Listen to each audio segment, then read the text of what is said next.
நீங்க எப்போவாவது ஜிம்முக்கு போயிட்டு ஒரு 3/4 மணி நேரம் கடுமையா ஒர்க் அவுட் பண்ணிட்டு வெளியே வந்ததும், அப்பாடா இன்னைக்கு நான் செம்மையா உழைச்சிட்டேன் அப்படின்னு சொல்லிட்டு எந்த ஒரு குற்ற உணர்ச்சியும் இல்லாம ஒரு பெரிய சாக்லேட் கேக்கையோ இல்ல ஸ்வீட்டையோ பெருமையா சாப்பிட்டிருக்கீங்களா?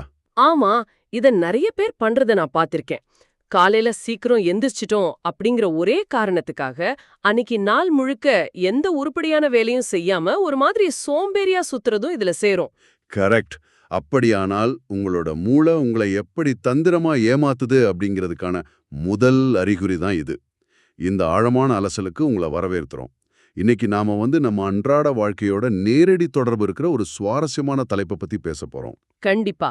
கெல்லி மக்கானிகல் எழுதின மேக்ஸிமம் வில் பவர், அதாவது உச்சபட்ச மன வலிமை, இந்த புத்தகத்தோட மிக முக்கியமான குறிப்புகளை தான் இன்னைக்கு நாம விரிவா அலச போறோம். இதுல ரொம்ப முக்கியமான விஷயம் என்னன்னா, சுய கட்டுப்பாடு அப்படிங்கிறது நம்ம ஆசைகளை வலுக்கட்டாயமா அடக்கி நம்மள நாமே தண்டிச்சுக்கிறது கிடையாது.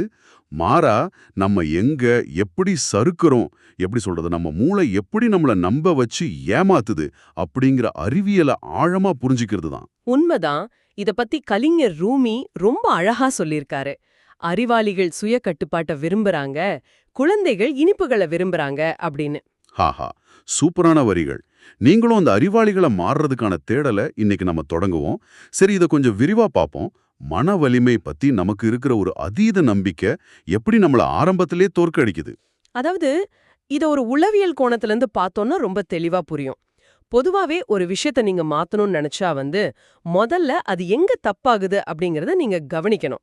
கெல்லி தன்னோட ஆராய்ச்சிகள்ல ஒரு சுவாரஸ்யமான விஷயத்த சொல்றாங்க. அது என்ன விஷயம்? இருக்கோ அவங்க தான் ரொம்ப ஈஸியா சோதனைகளுக்கு பலியாகறாங்க.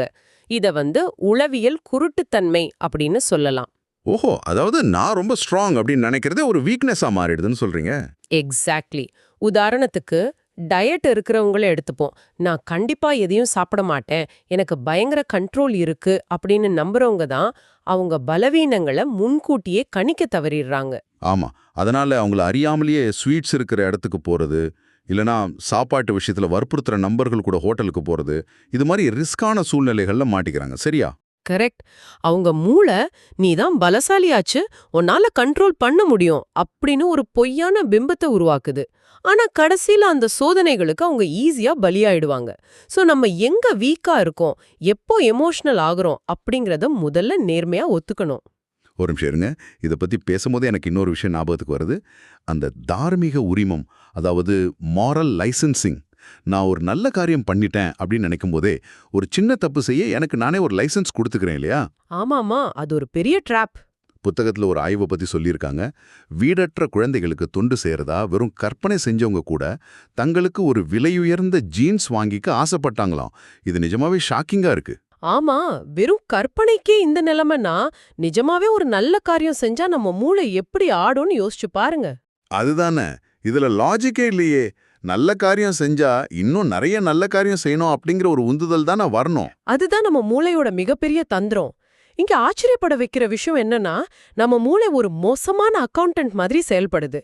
எப்பவுமே தார்மீக அடிப்படையில ஒரு தராசை சமன் செய்ய தான் மூளை ட்ரை பண்ணும். ஓ, அதாவது ஒரு நல்ல விஷயம் செஞ்சுட்டா அது ஒரு டோக்கன் மாதிரி யூஸ் பண்றதா? எக்ஸாக்ட்லி.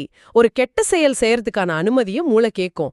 நான் தான் ஏற்கனவே நல்லவன் ஆகிட்டனே, இப்ப கொஞ்சம் சறுக்குனா என்ன தப்பு அப்படின்னு மூளை அதுக்கு நியாயம் கற்பிக்கும். அந்த ஜெஃப் அப்படிங்கிறவரோட கதை இதுக்கு சரியான உதாரணம்னு நினைக்கிறேன். ஆமா, ஜெஃப் சைவ உணவுக்கு மாறணும்னு ஒரு ஸ்ட்ரிக்டான முடிவெடுக்கிறார். காலையில ரொம்ப கண்ட்ரோலா சைவ உணவு சாப்பிட்டுருவாரு. ஆனா மதியம் வரும்போது மூளை விளையாட ஆரம்பிச்சிடும். கரெக்ட். நீ காலையில எவ்வளவு பெரிய தியாகம் பண்ணிருக்க, இப்ப கொஞ்சம் அசைவம் சாப்பிட்டா தப்பில்ல அப்படின்னு அவருக்கு ஒரு மாரல் லைசன்ஸ் கொடுத்துடும். இதனால அவரோட மொத்த இலக்கும் பாழாயிடும். இந்த தராசு சமாச்சாரம் ரொம்ப டேஞ்சர் தான். நான் ஆரம்பத்துல சொன்ன மாதிரி ஜிம்மில் 1/2 மணி நேரம் ஓடிட்டு ஒரு முழு கேக்க பெருமையா சாப்பிடுறது மாதிரி தான் இதுவும். நம்ம பண்ண சின்ன நல்ல காரியத்தை ரொம்ப பெரிய வெகுமதிக்கான தகுதியா நாமே கற்பனை பண்ணிக்கணும். இதுல இருந்து ஜெஃப் எப்படிதான் தப்பிச்சார்? அதுக்கு ஜெஃப் தன்னோட அப்ரோச்சே மொத்தமா மாத்தினார். அவர் தனக்குன்னு ஒரு தெளிவான விதியை உருவாக்குனார். இரவு உணவு வரை நான் சைவம் மட்டுமே சாப்பிடுவேன் அப்படிங்கிறது தான் அந்த ரூல். வாவ், இதுல தார்மீக உரிமத்துக்கு இடமே இல்லல்ல. ஆமா, மதியம் அசைவம் சாப்பிட தோணும்போது நான் காலையில சைவம் சாப்பிட்டேனே அப்படின்னு மூளை கணக்கு தீர்க்க வரும். ஆனா அவர் அதுக்கு இடம் கொடுக்காம என் விதி இரவு வரை சைவம் அப்படின்னு உறுதியா நின்றார். இங்க நடக்கிற உளவியல் மாற்றம் ரொம்ப முக்கியமானது. கண்டிப்பா. நாம முந்தைய நற்செயல்களை எண்ணி பார்க்கறத விட்டுட்டு நம்ம இலக்கோட ஏன், அதாவது ஒய் அப்படிங்கிற ஆழமான காரணத்தை எப்பவுமே ஞாபகம் வச்சுக்கணும். நான் ஏன் இத ஆரம்பிச்சேன், ஆரோக்கியத்துக்காகவா அப்படிங்கிற அந்த காரணம் ஞாபகம் இருந்தா மூளையோட இந்த மோசமான கணக்குக்கு நாம பலியாக மாட்டோம். அந்த ஒய் அப்படிங்கறத ஞாபகம் வச்சுக்கிறது ரொம்ப அருமையான டெக்னிக். சரி, மூளை இந்த மாரல் லைசன்சிங் வழியா மட்டும் நம்மள ஏமாத்தினா கூட சமாளிச்சிடலாம். ஆனா ரசாயன ரீதியாவும் மூளை நம்மள ஏமாத்துது அப்படிங்கறதான இதுல அடுத்த பெரிய சிக்கல். ஆமா, நீங்க டோபமைன் பத்தி சொல்றீங்க. எக்ஸாக்ட்லி. புத்தகத்துல டோபமைன் பத்தி ரொம்ப விரிவா பேசுறாங்க. டோபமைன் நமக்கு உண்மையான சந்தோஷத்தை தர்றதில்ல, மாறா சந்தோஷத்துக்கான ஒரு வாக்குறுதிய, ஒரு ப்ராமிஸ் மட்டும் தான் தருதுன்னு ஆசிரியர் சொல்றாங்க. அதனாலதான் ஏதோ ஒண்ணு நமக்கு தேவை அப்படிங்கறத சந்தோஷம் அப்படின்னு மூளை தப்பா புரிஞ்சுக்குது. இது கொஞ்சம் ஆபத்தான மாயையா தெரியுதே. உண்மையா சொல்லணும்னா இது ஒரு மாயை மட்டும் இல்ல. இது பரிணாம வளர்ச்சியில மனிதனுக்கு கிடைச்ச ஒரு இருபக்க கத்தி. டோபமைனோட உண்மையான வேலையே உங்கள ஒரு விஷயத்தை நோக்கி செயல்பட தூண்டுறதுதான். அப்போ அது திருப்தியை தர்றதுக்காக படைக்கப்படலையா? கிடையாது. ஆதி காலத்துல மனிதர்கள் உணவு தேடி அலையும்போது அந்த மரத்துல பழம் இருக்கும், அங்க போனா உணவு கிடைக்கும் அப்படின்னு ஒரு மோட்டிவேஷன் கொடுத்து அவங்கள செயல்பட வச்சது இந்த டோபமைன் தான். ஓஹோ, ஆனா இப்போ இருக்கிற மாடர்ன் உலகத்துல இது நமக்கு எதிராவே திரும்புதே. கரெக்ட். தொழில்நுட்பத்தோட இருண்ட பக்கத்தை பார்த்தோம்னா இது உங்களுக்கு இன்னும் தெளிவா புரியும். ஃபேஸ்புக், இன்ஸ்டாகிராம், யூடியூப் மாதிரியான சோஷியல் மீடியாக்கள் இந்த டோபமைன் சிஸ்டத்தை தான் ரொம்ப துல்லியமா டார்கெட் பண்றாங்க. ஆமாமா, ஒவ்வொரு தடவை நம்ம ஸ்க்ரோல் பண்ணும்போதும் சரி, ரெஃப்ரெஷ் பண்ணும்போதும் சரி, அடுத்து ஏதோ சுவாரஸ்யமான வீடியோ வரப்போகுது அப்படிங்கிற எதிர்பார்ப்பு உருவாகுது. அதுதான் டோபமைனோட உச்சகட்டம். இது எப்படி இருக்குன்னா, ஒரு லேப்ல எலிகள் தங்களுக்கு சாப்பாடு கிடைக்கும் அப்படிங்கிற நம்பிக்கையில மீண்டும் மீண்டும் ஒரு நெம்புகோல, ஒரு லீவரை அழுத்துறது மாதிரி இருக்கு. உணவு கிடைக்குதோ இல்லையோ அந்த அழுத்துற செயலே ஒரு போதையா மாறிடும். இது ரொம்ப சுவாரஸ்யமாவும் அதே சமயம் பயங்கரமாவும் இருக்கு. சோஷியல் மீடியால மணிக்கணக்கா டைம் ஸ்பெண்ட் பண்றது தாகத்துக்கு கடல் தண்ணி குடிக்கிற மாதிரி இருக்கு. ரொம்ப சரியான உதாரணம். கடல் தண்ணிய குடிக்க குடிக்க தாகம் அதிகமாகுமே தவிர ஒருபோதும் அடங்காது. அடுத்த பதிவு, அடுத்த நோட்டிஃபிகேஷன் அப்படின்னு ஓடிக்கிட்டே இருப்போம். ஆனா கடைசியில எந்த உண்மையான மனநிறைவும் இருப்பாது. போனை கீழே வைக்கும்போது ஒரு சோர்வும் வெறுமையும் தான் மிஞ்சும். கார்ப்பரேட் கம்பெனிஸ் நம்ம மூளையோட கெமிஸ்ட்ரியே நமக்கு எதிரா எப்படி யூஸ் பண்றாங்க பாருங்க. ஆமா, இதுல இருந்து எப்படிதான் தப்பிக்கிறது? போனை தூக்கி வீசிட்டு காட்டுக்கா போக முடியுமா? அதுக்கான அவசியம் இல்ல. ஆனா இந்த கம்பெனிஸ் உங்களோட டோபமைனை எப்படி தங்களுக்கு சாதகமாக கையாளுறாங்க அப்படிங்கறத நீங்க தெளிவா புரிஞ்சுக்கணும். அவேர்னஸ், விழிப்புணர்வு தான் முதல் ஆயுதம். ஒரு உதாரணம் சொல்ல முடியுமா? இப்போ நீங்க ஒரு சூப்பர் மார்க்கெட்டுக்கு போறீங்கன்னு வச்சுப்போம். அங்க வீசுற சுவையான உணவுப் பொருட்களோட வாசனை, கவர்ச்சியான விளம்பர பலகைகள், பெரிசா எழுதப்பட்ட ஆஃபர்கள், இது எல்லாமே உங்க மூளையில டோபமைனை சுரக்க வச்சு இத வாங்கினா உனக்கு சந்தோஷம் கிடைக்கும் அப்படிங்கிற பொய்யான வாக்குறுதியை தர தூண்டுதல்கள் தான். ஓ, அந்த ட்ரிக்க நம்ம புரிஞ்சுக்கிட்டாலே போதுமா? ஆமா, இத நீங்க உணர்ந்துகிட்டாலே அந்த தூண்டுதல்கள ஒரு ஆடியன்ஸ் மாதிரி வெளியேந்து பார்க்க தொடங்கிடுவீங்க. ஓ, என் மூளை இப்ப டோபமைனால ஏமாற்றப்படுது, இது உண்மையான சந்தோஷம் இல்ல அப்படின்னு நீங்க உணர்ற அந்த நொடியே அந்த தூண்டுதலோட சக்தி குறைஞ்சிடும். ஆஹா, நம்மள நாமே வெளியிருந்து பார்க்கறது மாதிரி. செம்ம டெக்னிக். சரி, இது ஒரு பக்கம் இருக்கட்டும். எதிர்காலத்தை பத்தின நம்ம சிந்தனையிலையும் ஒரு பெரிய உளவியல் பிழை இருக்குன்னு புத்தகம் சொல்லுது. அதாவது எதிர்கால பலனின் மதிப்பை மூளை குறைத்து மதிப்பிடும் உக்தி டிலே டிஸ்கவுண்டிங். ஆமா, இது ரொம்ப முக்கியமான கான்செப்ட். ஒரு பெரிய பலன் எதிர்காலத்துல கிடைக்கும்னா அதோட மதிப்பை மூளை குறைச்சி எடை போடுது. மாறா இப்போ உடனே கிடைக்கிற சின்ன சந்தோஷத்துக்கு தான் நாம அதிக முக்கியத்துவம் தர்றோம். இது நம்மளோட ஃபியூச்சர் செல்ஃபுக்கும் பிரசன்ட் செல்ஃபுக்கும் நடக்கிற ஒரு பெரிய போர் மாதிரியே இருக்கு. இது ஏன் நடக்குது? இந்த போராட்டத்துக்கும் அதே பரிணாம வளர்ச்சி தான் காரணம். நம்ம மூளை எப்பவுமே இன்னைக்கு நாம உயிரோட இருக்கணும் அப்படிங்கிறதுக்கு தான் ஃபர்ஸ்ட் பிரியாரிட்டி கொடுக்கும். தூரத்துல இருக்கிற பெரிய பரிசை விட கையில இருக்கிற சின்ன பரிசு தான் மூளைக்கு பெருசா தெரியும். ஏன்னா எதிர்காலம் நிச்சயமற்றது அப்படின்னு மூளை நம்புது இல்லையா? எக்ஸாக்ட்லி. இதனால தான் நாம ஃபியூச்சருக்கான சேமிப்பை விட இன்னைக்கு பண்ற செலவுக்கு முன்னுரிமை தரும். எதிர்கால ஆரோக்கியத்தை விட இன்னைக்கு ருசிக்கு அடிமையாகிறோம். மூளை ஸ்கேன்ல பார்த்தா நாம எதிர்காலத்தை பத்தி யோசிக்கும்போது ஏதோ முன்பின் தெரியாத ஒரு அந்நியனை பத்தி யோசிக்கிற மாதிரி தான் மூளை செயல்படுது. அட பாவமே. சரி, இதை முறியடிக்க ஏதாவது உத்தி இருக்கா? இருக்கு.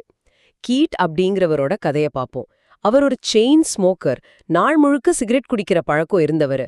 அவரு இத விடுறதுக்காக 10 மினிட் ரூல், 10 நிமிட விதி ஒன்ன ஃபாலோ பண்ணாரு. அந்த 10 நிமிட விதி எப்படி வேலை செய்யுது? அவருக்கு சிகரெட் குடிக்கணும்னு ரொம்ப ஆசை வரும்போதெல்லாம், கூடாது நான் குடிக்க மாட்டேன் அப்படின்னு அவர் உடனே மறுக்கல. மாறா, சரி நான் சிகரெட் குடிக்க போறேன், ஆனா ஒரு 10 நிமிஷம் கழிச்சு அப்படின்னு தனக்குத்தானே சொல்லிக்கிட்டாரு. ஒரு நிமிஷம் 10 நிமிஷம் வெயிட் பண்றதால அப்படி என்ன பெரிய மேஜிக் நடந்துட போகுது? ஆசை அப்படியே தானே இருக்கும். அங்கதான் மூளையோட நியூராலஜி வேலை செய்யுது.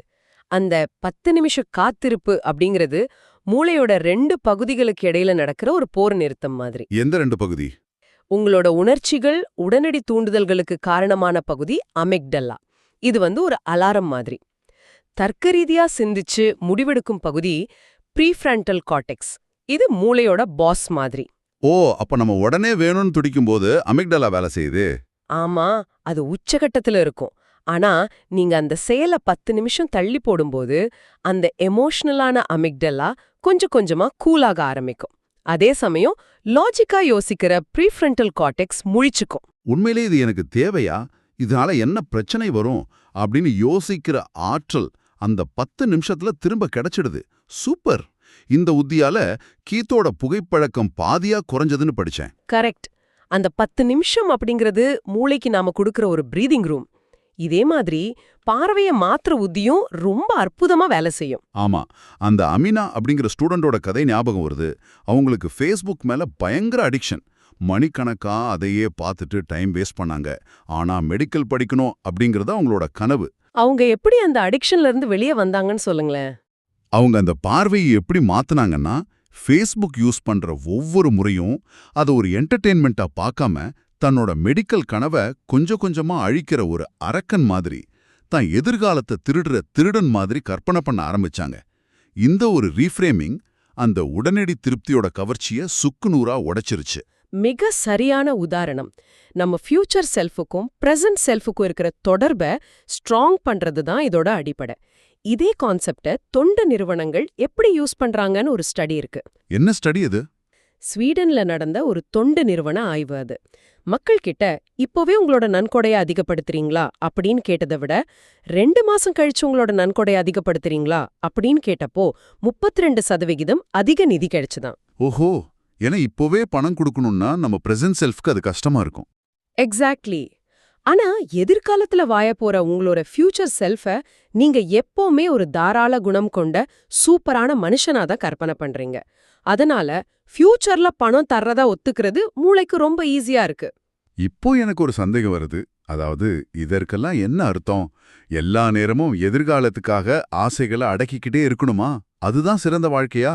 நிகழ்காலத்துல எந்த சின்ன சந்தோஷத்தையும் அனுபவிக்காம நாளைக்கு நாளைக்குன்னு தள்ளி போடுறது வாழ்க்கையை ரொம்ப போர் அடிக்க வைக்காதா? நாம ஒன்னும் மெஷின்ஸ் இல்லையே. இது ரொம்ப ரொம்ப ஆழமான கேள்வி. எப்பவுமே பிரசன்ட் ஆசைகளை அடக்கிக்கிட்டே இருக்கிறது மன வலிமையோட உச்சம் கிடையாது. அது ஒரு வகையான சைக்கலாஜிக்கல் சிக்கல். இதுக்கு உளவியல்ல ஹைப்பரோபியா அப்படின்னு பேரு. அதாவது அதீத தூரப்பார்வை. ஓ, ஃபியூச்சரை மட்டுமே அதீதமா யோசிச்சு இப்போ இருக்கிற சந்தோஷங்களை மிஸ் பண்றது. ஆமா. இந்த புத்தகத்தோட ஆசிரியை கெல்லி மெக்கானிக்கல் தன்னோட சொந்த வாழ்க்கையில நடந்த ஒரு கதையே இதுக்கு உதாரணமா சொல்றாங்க. அவங்களுக்கு கிஃப்டா ஒரு ரொம்ப காஸ்ட்லியான ஷாம்பெயின் பாட்டில் கிடைச்சது. சாதாரணமா இருந்தா அதை உடனே ஓபன் பண்ணி செலிப்ரேட் பண்ணிருப்பாங்க. ஆனா கெல்லி அப்படி பண்ணல, கரெக்டா? ஆமா, இன்னும் ஒரு சிறந்த தருணம் வரும், அப்போ இதை கொண்டாடலாம் அப்படின்னு பல வருஷங்களா அதை தள்ளி போட்டாங்க. ஒவ்வொரு முறை ஒரு வெற்றி கிடைக்கும் போதும் இதை விட பெரிய வெற்றி வரும், அப்போ ஓபன் பண்ணலாம் அப்படின்னு வெயிட் பண்ணிக்கிட்டே இருந்தாங்க. இது ஃபியூச்சர் செல்ஃப் மேல இருக்கிற ஒரு ஓவர் எக்ஸ்பெக்டேஷன். கரெக்ட். கடைசில பல வருஷம் கழிச்சு அந்த பாட்டில ஓபன் பண்ணப்போ அந்த ஷாம்பெயினோட சுவை குடிக்க முடியாத அளவுக்கு கெட்டு போய் வீணாயிடுச்சு. அவங்க நிகழ்காலத்தையும் அனுபவிக்கல, எதிர்காலத்துக்கும் அது யூஸ் ஆகல. இது நிஜமாவே பலருக்கும் நடக்கிற ஒரு பெரிய பாடம்தான். வீட்ல புதுசா வாங்கின துணியையோ பாத்திரங்களையோ யூஸ் பண்ணாம பீரோலயே வச்சிருக்கிறது மாதிரி. சில நேரங்கள்ல நாம நிகழ்கால சந்தோஷத்துக்கான பெர்மிஷனை முன்கூட்டியே நமக்கு நாமே கொடுத்துடணும். ஃபியூச்சருக்காக சேமிக்கிறதும் முக்கியம், பிரசன்ட் அனுபவிக்கிறதும் முக்கியம். மிக சரி. சரி, இப்போ இந்த உளவியல் தந்திரங்கள் எல்லாத்தையும் நம்ம பார்த்துட்டோம். ஆனா சுய கட்டுப்பாடு அப்படிங்கிறது நமக்குள்ள நடக்கிற போராட்டம் மட்டும் இல்ல, அது நம்மள சுத்தி இருக்கிற மத்தவங்களோட நேரடியா தொடர்புடையதுன்னு புத்தகம் சொல்லுதே. அது எப்படி சாத்தியம்? என்னோட வில் பவருக்கும் மத்தவங்களுக்கும் என்ன சம்பந்தம்? இதுக்கு பின்னாடி ரொம்ப சுவாரஸ்யமான அறிவியல் இருக்கு. நம்ம மூளையில மிரர் நியூரான்கள் அப்படின்னு சில செல்கள் இருக்கு. நீங்க எதை பாக்குறீங்களோ, உங்கள சுத்தி இருக்கிறவங்க எப்படி நடந்துக்கறாங்களோ, அதையே உங்களோட மூளை காப்பி அடிக்க ட்ரை பண்ணும். ஓஹோ, அப்போ மனவலிமை அப்படிங்கிறது ஒரு தொற்று நோய் மாதிரி பரவக்கூடியதா? ஆமா, கண்டேஜியஸ் வில் பவர் அப்படின்னு சயின்ஸ் சொல்லுது. நீங்க உங்கள சுத்தி எப்படிப்பட்ட ஆட்களை வச்சிருக்கீங்க அப்படிங்கறது உங்களோட செல்ஃப் கண்ட்ரோல நேரடியா பாதிக்கும். இதுக்காக ஒரு ரிசர்ச் பண்ணாங்க. என்ன ரிசர்ச்? முற்றிலும் அறிமுகம் இல்லாத நபர்கள் கூட மக்கள் இமெயில் வழியா தங்களோட இலக்குகளை ஷேர் பண்ணிக்கிட்டாங்க. வாரம் ஒரு முறை தங்களோட ப்ராக்ரஸ பத்தியும் எங்க சறுக்குனாங்க அப்படிங்கறத பத்தியும் ரொம்ப ஓப்பனா பேசி ஒருத்தருக்கு மோட்டிவேட் பண்ணிக்கிட்டாங்க. அந்த சோஷியல் சப்போர்ட் அவங்களுக்கு ஹெல்ப் பண்ணுச்சா? பெரிய அளவுல அவங்களோட வெற்றி விகிதம் ரொம்ப அதிகமாச்சு. உங்களுக்கு ஒரு கோல் இருந்தா அது வெயிட் குறைக்கிறதோ இல்ல ஸ்மோக்கிங் விடுறதோ, அத ஒரே மாதிரி சிந்தனை உள்ளவங்க கிட்ட ஷேர் பண்ணும்போது உங்க மன வலிமை டபுள் ஆகும். ஆஹா, அப்போ சோஷியல் சப்போர்ட் அப்படிங்கிறது வெறும் மோட்டிவேஷன் மட்டும் இல்ல, அது ஒரு சேஃப்டி நெட் மாதிரி செயல்படுது. நம்மள சுத்தி இருக்கிறவங்க நம்ம கீழே விழாம தாங்கி பிடிக்கிறாங்க. உண்மைதான். இதோட சேர்த்து ஆசைகளை கையாள்றதுக்கு ஆசிரியை சொல்ற இன்னொரு சிறப்பான உத்தி தூண்டுதல்களை சறுக்கிச் செல்லுதல், அதாவது சர்ஃபிங் த அர்ஜ். இது எனக்கு ரொம்ப பிடிச்ச பகுதி. பொதுவா ஒரு கெட்ட எண்ணம் வந்தாலோ ஒரு ஆசை வந்தாலோ நாம என்ன பண்ணுவோம்? ஐயோ, இதை நான் நினைக்கக்கூடாது அப்படின்னு அடக்க நினைப்போம். ஆனா அது ரொம்ப விபரீதமானது. ஆமா, இதுக்கு சைக்காலஜில ஐரானிக் ரீபவுண்ட் அப்படின்னு பேரு. கரெக்ட். உதாரணத்துக்கு, இப்போ நீங்க ஒரு வெள்ளக்கரடிய பத்தி நினைக்கவே கூடாது அப்படின்னு நான் சொன்னா, உங்க மூளை முழுக்க அந்த வெள்ளக்கரடி மட்டும்தான் நிறைஞ்சிருக்கும். இது ஏன் இப்படி நடக்குது? இது மூளையோட மானிட்டரிங் சிஸ்டம் பண்ற வேலை. நீங்க வெள்ளக்கரடியை நினைக்கக்கூடாதுன்னு ஆர்டர் போட்ட உடனே மூளையோட ஒரு பகுதி ரெஸ்ட் இல்லாம நான் வெள்ளக்கரடியை நினைக்கிறேனா இல்லையா அப்படின்னு செக் பண்ணிக்கிட்டே இருக்கும். ஆஹா, அந்த செக்கிங்கே நம்மள அதை பத்தி ஃபுல் டைம் யோசிக்க வச்சிடுது. எக்ஸாக்ட்லி. இத தடுக்கத்தான் அந்த சர்ஃபிங் உத்தி பயன்படுது. தெரசா அப்படிங்கிறவங்களோட கதைய பார்த்தா இது இன்னும் நல்லா புரியும். அவங்களுக்கு தான் கணவர் செய்யற சின்ன சின்ன தப்புகளையும் எப்பவுமே குறை சொல்லிக்கிட்டே இருக்கிற ஒரு பழக்கம் இருந்துச்சு. இதனால அவங்க ரிலேஷன்ஷிப்ல பெரிய விரிசல் விழுந்தது. அப்போ அந்த தூண்டுதல்ல இருந்து தெரசா எப்படி வெளியே வந்தாங்க? அவங்க இந்த சறுக்கிச் செல்லும் உத்தியே யூஸ் பண்ணாங்க. கோபம் வரும்போதோ இல்ல குறை சொல்ல தோணும் போதோ அவங்க நான் கோபப்படக்கூடாது அப்படின்னு அந்த எண்ணத்தை அடக்க ட்ரை பண்ணல. மாறா டீப் பிரீதிங் பண்ணிக்கிட்டே அந்த கோபத்தை கடல்ல வர்ற ஒரு அலைய போல உணர்ந்தாங்க. ஒரு அலைய போலவா? ஆமா, கோபம் உருவாகுது, அது உடம்புல ஒரு சூட்ட உருவாக்குது, அப்புறம் பீக்குக்கு போகுது, அதுக்கப்புறம் மெதுவா குறையுது அப்படிங்கறத தன்னை மீறி ஒரு ஆடியன்ஸ் மாதிரி கவனிச்சாங்க. அந்த அலை அடங்குற வரை அவங்க ஒரு வார்த்தை கூட பேசாம அமைதியா இருந்தாங்க. வாவ், கொஞ்ச நேரத்துல அந்த உணர்ச்சி தானாவே அடங்கிடும் இல்லையா? கரெக்ட். அவங்களோட குறைசங்கிற தூண்டுதலும் அப்படியே மறைஞ்சிருச்சு. அந்த உணர்ச்சிகளை அடக்காம அது ஒரு அலை மாதிரி உணர்ந்து சறுக்கி செல்றது எவ்வளவு ஆழமான தத்துவம். இது கோபத்துக்கு மட்டும் இல்ல, சிகரெட் குடிக்கிற ஆசை, சோஷியல் மீடியா பார்க்குற தூண்டுதல்னு எல்லா கெட்ட பழக்கத்துக்கும் சூட் ஆகும். எமோஷன்ஸ் கூட சண்டை போடாம அதோட போக்கிலேயே போய் அதை அடங்க செய்யறது ஒரு சூப்பர் டெக்னிக். கண்டிப்பா. இதுல இருந்து நம்ம கத்துக்க வேண்டிய முத்தாய்ப்பான கருத்து என்னன்னா, உள்ள எழும் உணர்வுகளை மனதார ஏத்துக்கணும், ஆனா வெளியில நாம செய்யற செயல்களை விவேகத்தோட கட்டுப்படுத்தணும். Inner acceptance, outer control. ரொம்ப அழகா சொன்னீங்க. எண்ணங்களை அடக்குறது மூளைக்கு சாத்தியமில்லாத விஷயம். ஆனா உங்களோட ஆக்ஷனை தேர்ந்தெடுக்கிற உரிமை எப்பவுமே உங்க கையில தான் இருக்கு. ஆசை வரலாம், ஆனா அதுக்கு அடிபணியணுமா வேண்டாமா அப்படிங்கறது நீங்க தான் முடிவு பண்றீங்க. அருமையான விளக்கம். இன்னைக்கு நாம பேசின விஷயங்கள் மூலமா மனவலிமை பத்தின ஒரு தெளிவான சித்திரம் கண்டிப்பா கிடைச்சிருக்கும்னு நம்புறேன். சுய கட்டுப்பாடு அப்படிங்கிறது உங்களை நீங்களே தண்டிச்சுக்கிறதோ இல்ல ஒரு ரூம்குள்ள பூட்டிக்கிட்டு ஆசைகளை அடக்குறதோ கிடையாது. ஆமா, அது உங்கள முழுமையா புரிஞ்சுக்கிறது, நீங்க எங்க வீக்கா இருக்கீங்க, மூளை எப்படி டோபமீன் வச்சு ஏமாத்துது, உங்களோட ஃபியூச்சர் பலனை மூளை எப்படி குறைச்சு எடை போடுது அப்படிங்கறத புரிஞ்சுக்கிறது தான் உண்மையான பலம். சரியா சொன்னீங்க. இதோட சேர்த்து நீங்க எப்போதாவது இதை யோசிச்சு பார்த்திருக்கீங்களா? நீங்க எடுக்கிற ஒவ்வொரு சின்ன முடிவும் உங்களை சுத்தி இருக்கிறவங்களுக்கு ஒரு மோட்டிவேஷனாவோ இன்ஸ்பிரேஷன் இல்ல ஒரு சலனத்தையோ டெம்டேஷனோ ஏற்படுத்தலாம். உங்களோட மனவலிமை உங்களுக்கு மட்டுமே சொந்தமானது இல்ல. ஆமா, நாம ஆரம்பத்துல பார்த்த அந்த மிரர் நியூரான்கள் மூலமா இது நடக்குது. ஏற்படுத்துது. உங்களோட அடுத்த சிறப்பான முடிவு உங்களை பார்த்துட்டு இருக்கிற யாரோ ஒருத்தரோட வாழ்க்கைய நல்வழியில மாத்தலாம். இத ஒரு ஆழமான சிந்தனையா எடுத்துக்கிட்டு உங்களோட சுய கட்டுப்பாடு பத்தின பரிசோதனைகளை தொடருங்க. நிச்சயமா. தங்களை அறியும் இந்த சுவாரஸ்யமான பயணத்துல இங்க கேட்கும் ஒவ்வொருவரும் தங்களுக்கு பொருத்தமான உத்திகளை கண்டுபிடிச்சு தங்களோட கோல்ஸை அச்சீவ் பண்ணுவாங்கன்னு நான் நம்புறேன். இந்த வீடியோவில் கலந்துகிட்டதற்கு மிக்க நன்றி. எனக்கும் ரொம்ப சந்தோஷம். நன்றி. இப்போது வீடியோவின் இறுதி பகுதி. இவ்வளவு நேரம் கேட்டதுக்கு ரொம்ப நன்றி. இந்த Tamil voice reads channel monetisation இல்லாம தான் நடக்குது. இந்த ஆடியோ புத்தகம் உங்களுக்கு பயன் தருது என்று நினைத்தால் இந்த முயற்சி தொடர்ந்து போக உங்க ஆதரவு மிகவும் உதவும். என்னுடைய இந்த முயற்சிக்கு நன்கொடை அளிக்க விருப்பம் இருந்தால் டிஸ்கிரிப்ஷன்ல கொடுக்கப்பட்டுள்ள UPI ID மூலம் வழங்கலாம். உங்களால் முடிந்தளவு போதும். சிறிய ஆதரவும் பெரிய உதவிதான். இந்த வீடியோ உங்களுக்கு பயனுள்ளதாக இருந்தால் சப்ஸ்கிரைப் பண்ணுங்க. மற்றவர்களுக்கும் பகிர்ந்து கொள்ளுங்கள். இந்த கருத்துக்கள் அவர்களுக்கும் தேவையாக இருக்கலாம். லைக் பண்ணுங்க. உங்க கருத்துக்களை கமெண்ட்ல பகிருங்க. மனப்பூர்வமான நன்றி.